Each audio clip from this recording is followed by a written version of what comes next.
Ассаламу алейкум. Бұл кітапшадағы үшінші тақырып ол тыншылық. Жаратушы бір-біріміздің соңынан тыншылық істеп жүрмеуге шақырады.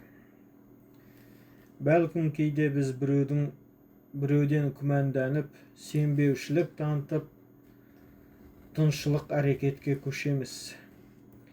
Кейін ақиқатына жеткенде тыншылығымыз бекер екенін түсінеміз. Сонда істеген амалдарымызға өкініш білдіреміз. Бұл жерде бізді шайтан тура жолдан тайдырып, санамызды күмәнға толтырады. Осы күмәнға бой беріп, шайтанның жетегінде кетеміз. Сол арада тыншылық деген жаман іске әрекеттер жасаймыз. Кезінде менде бір мәселе бойынша күмән болды. Жаман ойлар сананы биледі. Әйтеуір жүрегімді бір жаман ой мазалай берді. Алайда жаратушы мені тыншылық жасаудан сақтады. Күндердің бір күні жаратушы ақиқаттың бетін ашты. Күмәнданғаным рас болып шықты. Жаным қатты қиналды. Жаратушыға мыңда бір алғыс, осы сәтте мені тастаған жоқ. Жаныма сабырлық сыйлады.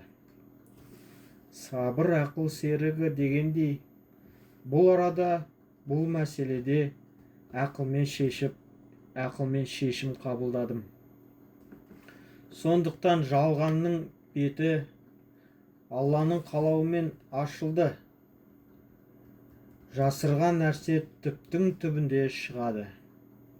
Өйткені жалған әрқашан жоқ болушы, ал ақиқат әрқашан жеңіске жетуші. Себебі ақиқат жаратушыдан. Адамға тек Құдайға деген сенім және сабыр керек деп ойлаймын. Өйткені Құдай сабырлармен бірге.